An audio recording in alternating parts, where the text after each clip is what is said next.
धीरज धर मनुआ, धीरज धर।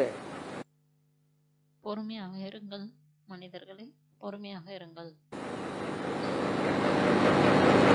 ड्रामा में जो बातें बाबा ने क्लियर कर दी हैं, டிராமாவில் எந்த விஷயங்களை பற்றி பாபா கிளியர் செய்துள்ளாரோ, कि आखिर इन तुम बच्चों की विजय हो जाएगी। அதாவது கடைசியாக குழந்தைகளாகிய உங்களுக்கு வெற்றி கிடைத்துவிடும். तो विजय की बातों में हमें धीरज धरना है या टूट जाना है? அப்பொழுது வெற்றியின் விஷயங்களில் குழந்தைகளாகிய நமக்கு பொறுமையாக இருக்க வேண்டுமா அல்லது தைரியத்தை இழந்து விட வேண்டுமா? பொறுமையை இழந்து விட வேண்டுமா? धीरज धरना है। பொறுமையாக இருக்க வேண்டும். ज्ञान से टूट के नहीं बैठ जाना है। ஞானத்தை விட்டுவிட்டு அமர்ந்து விடக்கூடாது.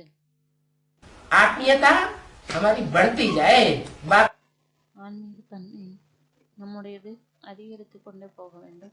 के प्रति தந்தையின் மீது जुदाई का पर्दा डालते हुए अनुभव हमको नहीं होना चाहिए। பிரிந்திருப்பதை போல் நமக்கு அனுபவம் ஆகக்கூடாது. कि दूर हो गया, அதாவது தூரமாகிவிட்டார். सर्विसेबल बच्चों के नजदीक होता है बाबा, या பாபா சர்வீஸபிள் குழந்தைகளின் அருகில் இருக்கிறாரா அல்லது दूर होता है? தூரமாக இருக்கிறாரா? மாணவர்கள் அருகில் இருக்கிறார். बाबा कौन से बच्चों को याद करता है? பாபா எந்த குழந்தைகளை நினைவு செய்கிறார்? सर्विसेबल बच्चों को याद करता है। சர்வீஸபிள் குழந்தைகளை நினைவு செய்கிறார். तो सर्विस के फील्ड में जो लगातार अपने को हाजिर रखेंगे, அப்பொழுது சர்வீஸ் ஃபீல்டில் யார் தன்னை நிரந்தரமாக ஈடுபடுத்தி கொண்டிருக்கிறார்களோ बाबा उनको साथ ही महसूस होगा, பாபா அவர்களுடன் கூடவே இருப்பதை போல் அனுபவம் ஆவாரா या दूर महसूस होगा। அல்லது தூரமாக இருப்பதை போல் அனுபவம் ஆவாரா? इसलिए हम अपने को चेंज करें। அதனால் தன்னை மாற்றிக்கொள்ளவும். क्या अभी टाइम ऐसा देखो, जब बाबा ने ब्रह्मा बाबा ने शरीर छोड़ा था, பாருங்கள், எப்பொழுது பாபா பிரம்மா பாபா சரீரத்தை விட்டாரோ तब से मैं बोलना शुरू कर दिया, அப்போது இருந்து சொல்ல ஆரம்பித்து விட்டார். अव्यक्त बनो, अव्यक्त बनो, अव्यक्त बनो। அவ்வக்தமாகுங்கள், அவ்வக்தமாகுங்கள், அவ்வக்தமாகுங்கள். अभी कितने साल हो गए? இப்பொழுது எத்தனை வருடங்கள் ஆகிவிட்டது? हैं 32 और 8 40 साल हो गए। 32 + 8 40 வருடங்கள் ஆகிவிட்டது. हम अव्यक्त बनते जा रहे हैं நாம் அவ்வக்தமாகிக் கொண்டே இருக்கிறோமா या साकार को साकार के बिना नहीं रह सकने वाले बनते जा रहे हैं? அல்லது சாக்காரர் இல்லாமல் இருக்க முடியாத என்ற அளவுக்கு ஆகிக்கொண்டே போகிறோமா? हैं? अब ऐसी स्टेज होती जा रही है मोस्टली बच्चों की, மோஸ்ட்லி இப்பொழுது குழந்தைகளின் நிலைமை இப்படி ஆகிக் கொண்டே இருக்கிறது. कि साकार के बिना तलखीलापन महसूस होता है। அதாவது சாக்காரர் இல்லாமல் உள்ளுக்குள் துடிக்க ஆரம்பித்து விடுகிறார்கள். जो नहीं होना चाहिए, ஆனால் அப்படி இருக்கக்கூடாது. चाहे पास हो चाहे दूर हो। அருகில் இருந்தாலும் சரி அல்லது தூரமாக இருந்தாலும் சரி. नैनों में समाये रहते हैं। है लेकिन மாணவர் கண்களில் அடங்கி இருக்கிறீர்கள். हम तो बाबा के नजदीक ही हैं, बेसिक பாபா சொல்கிறோம், ஆனால் நாம் பாபாவுக்கு அருகிலேயே இருக்கிறோம். में तो गीत गाए हैं, பேசிக்கில் அவர்கள் பாடல் மட்டும் பாடி இருக்கிறார்கள். प्रैक्टिकल अनुभव नहीं किया। किया नहीं। और பிராக்டிக்கல் அனுபவம் செய்யவில்லை. ஆனால் இங்கே यहाँ तो रियलाइजेशन कोर्स चल रहा है। இங்கே ரியலைசேஷன் கோர்ஸ் நடந்து கொண்டிருக்கிறது. यहाँ हमको रियलाइज करना है। இங்கே நமக்கு ரியலைஸ் செய்ய வேண்டும். क्या रियलाइज करना है? என்ன ரியலைஸ் பண்ண வேண்டும்? बाप हमारे सदैव नजदीक है। அதாவது தந்தை எப்பொழுதும் நம்ம அருகிலேயே இருக்கிறார். हम बाप से दूर नहीं रह सकते। நாம் தந்தையை விட்டு தூரமாக இருக்க முடியாது.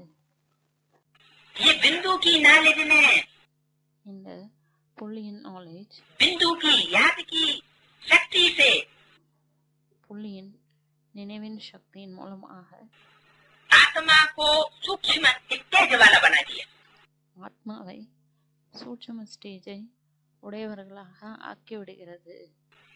तो जिन बच्चों ने उस बिंदु रूपी स्टेज को विशेष याद किया, அப்பொழுது எந்த குழந்தைகள் அந்த புள்ளி ரூபமாகிய ஸ்டேஜை விசேஷமாக நினைவு செய்தார்களோ, देहधारियों को याद नहीं किया, चाहे தேகதாரிகளை நினைவு செய்யவில்லை. वो मम्मा बाबा ही क्यों न हो। அது மம்மா பாபாவாக இருந்தாலும் சரி, तो उनकी निराकारी स्टेज அப்பொழுது அவர்களின் நிராகாரி ஸ்டேஜ், सूक्ष्म स्टेज சூட்சும் ஸ்டேஜ், ज्ञान की गहराइयों में पहुंचने वाले स्वभाव वाली बन जाती है। ஞானத்தின் ஆழத்தில் போய் சேரக்கூடிய சுபாவம் உடையவர்களாக ஆகிவிடுகிறது. और ऐसी आत्माएं மற்றும் அப்படிப்பட்ட ஆத்மாக்கள் परमात्मा बाप के रूप को, பரமாத்மாவின் தந்தையின் உருவத்தை, चाहे वो कितना भी गुह्य से गुह्य रूप क्यों न हो, அவர் எவ்வளவுதான் ஆழத்திலும் ஆழமான உருவமாக இருந்தாலும் சரி, कितने ही पर्दों में छुपा हुआ रूप क्यों न हो, எவ்வளவுதான் ஸ்கிரீனுக்கு பின்னால் மறைந்திருக்கக்கூடிய உருவமாக இருந்தாலும் சரி, उसको वो बच्चे पहचान लेते, அவரை அந்த குழந்தைகள் தெரிந்து கொள்வார்கள். क्योंकि बुद्धि सूक्ष्म बन जाती है।